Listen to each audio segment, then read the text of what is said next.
to share, yeah, a little bit about what you saw in your group from the gospel. Okay. I can go first. Did somebody else? Okay, no, you can go first. Okay, Jean, and then we'll have Lisa.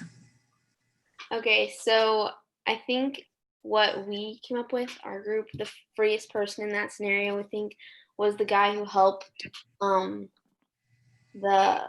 person who was all beat up, because he was, in a sense, free from everything that what he wanted to do, his selfish desires. And like the priest, when he passed by, he was like, oh, what will people think of me? Like, I can't help being seen helping this person, like all that kind of stuff. So in a sense, he like couldn't help him because he had his agenda, like that he needed to whatever. So he was sort of free to just help the person and do what was right. Because I guess he was free of what everyone thought of him, of what he wanted and that kind of thing. So yeah. Okay, awesome. Thanks, Jean, and your group. Sounds like a great reflection. Okay, I think it was Lisa, but you moved on my screen. Okay, there you are. So we think that the freest person in the passage is the Good Samaritan because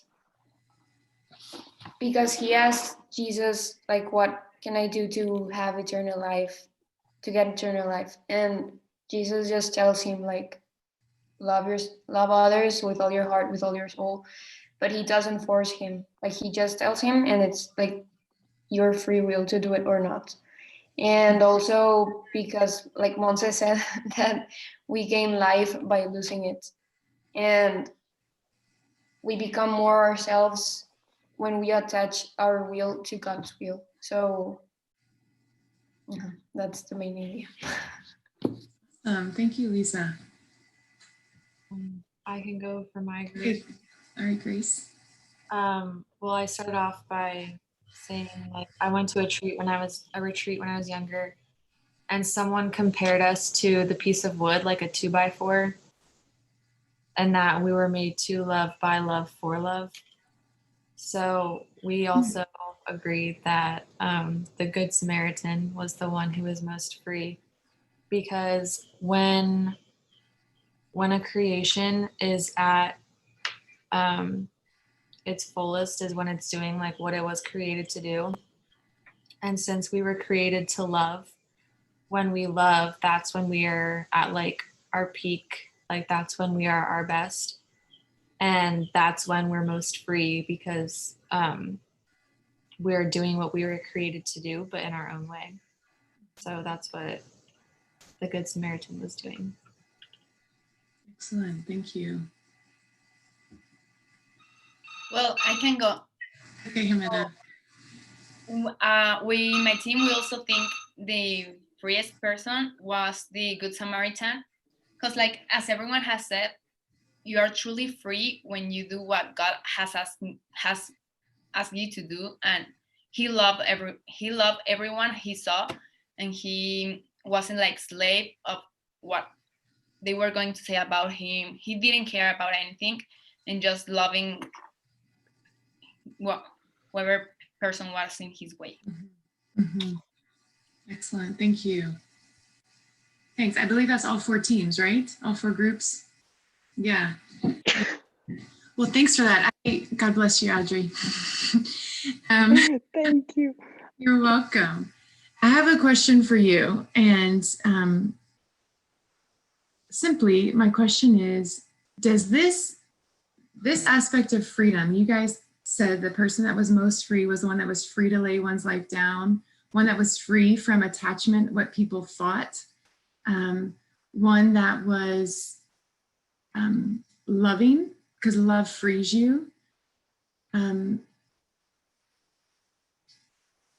Does this correspond to what your friends and your world, your environment tells you, or is this opposite? Right? Like, does this opposite? Okay, Sophie, can you tell? I'm so glad you chimed in. Awesome. That's so awesome. You have a lot of courage. Good job. Okay, could you share, like, what is it? Everyone's going to share a little bit, so you're not the only one. Like, could you share, like, why is that opposite? Well, because today, like, well, in Mexico, I think like, how you say ambiente, like it's really like Environment. environment, like is what, o sea, you are what you have or what you dress, or if you can go to that party, or if your parents let you go to, I don't know, to a trip with your boyfriend. And like that is like the happiness and the freedom. Like they don't let you do anything or like that. And like, I don't know, like they have another meaning of freedom and happiness. And Mhm. well, in my circle where I live, it's Right. like that. Yeah. Thank you so much for sharing. I think you're right on. You're totally on. Anyone else? Like, does this relate with your experience, or is it opposite? Or is it just different? It doesn't have to be opposite. I want to participate. Okay, Sarah. I think I agree with Sophie, because I think that people they look for like happiness, but como instantánea. I don't know how to say it in English. And like instant happiness. Just like in the moment, and they don't look for like real happiness. Mhm. So I think that I don't know how to say it, but you can't be free if you are like just looking for something that doesn't really makes you happy. Excellent. Yeah. Great point. Yeah, I want to share this because that's where most of us are coming from. What you just described. So we have the gospel message that's true, and it's like going, like bringing us in a straight direction of happiness. But we're coming from a world that says, no, that's not happiness. Stop it. So our hearts can kind of be in two directions, like, oh, wait, I want that. And then at the same time, but that's not, I've tried it, I've tasted it. It doesn't actually satisfy my heart. So that's why you're a missionary, because you're like, dang, I want the truth. Like I want what truly makes me happy, right? And that's the Lord. That's why we're all here. So I want us all just to kind of recognize that reality that we're starting a mission year, but our hearts kind of, it could be in two places. It could be like wanting the Lord, but at the same time, I have to like evangelize my heart. Does that make sense? Like my heart needs to be changed, and that's okay. That's okay. So I want to start with this. I want to give you an example from my personal life, and then I'm going to give you another little activity. So the next activity will be on your own, and we're not going to break into groups. We'll just have like a moment of silence and you can write. But I want to share with you, whenever I was in high school and the beginning of college, university, I remember moments like all week long that I would just dream about the weekend. I would dream about the party and who's going to be there, which guys, what am I going to wear, where are we going to go? Like that was what I just thought of all the time. And I remember when I did a mission year, I went to Australia when I gave a year. And on purpose, I gave a year because I knew my heart needed. And so I said, you know what? I need to just jump into an environment that's going to help me choose what I know is good. And I want to be with other people that are also like wanting the Lord. So I signed up and I went to Australia, and it was the best year and the hardest year, because I had to little by little detach from all these things that I was putting my security in, and start to like put my heart in the Lord alone. And the in-between time is when it was painful, when I didn't actually have the Lord, like I wasn't close to the Lord, and I didn't have my friends. So I was like that was the hardest moment, because I wasn't having intimacy with God yet, nor did I have my friends that I could go back to. But as soon as I passed the hump, and then I was able to like really embrace the Lord, the freedom that I had was more freedom than when I had a boyfriend, when I had money, when I had my own schedule, and I'm like, I'm doing this today, I'm doing that. And I was selfish, actually. Like I had more freedom.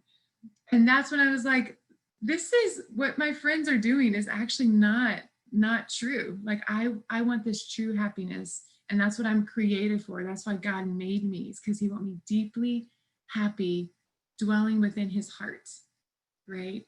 So I'm sharing this with you from my own experience, but it's a human experience. It's because we were made for God. And when we rest in God, we find ourselves. Okay? We're made for God. And when we rest in God, we find ourselves. That's the gift of your mission year. That's the gift of your mission year. When you rest in him, when you're close to him, he starts to fulfill your heart and give you this gift of, this is what I've created you for. There's a confidence that comes, there's a peace that comes, there's a fulfillment that comes that truly the world cannot bring you. And that's his gift to you. So you're going to be unwrapping this gift all year. Okay? And we're starting now. So what my little reflection for you is, I want to ask you to do like a little personal reflection. Okay? So if you want to just write down what you're reflecting on, the question is, if God could make you a saint right now, describe what you would do for the world, what you would do for others, describe how you would act,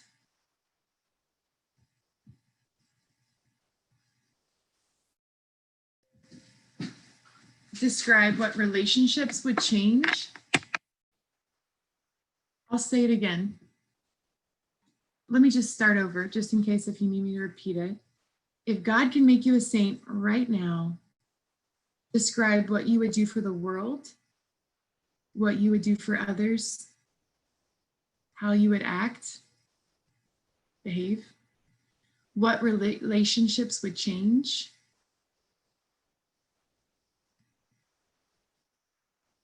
your prayer life.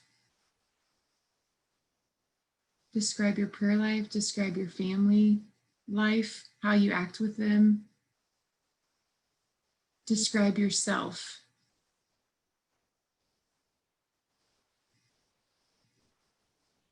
And this is the question.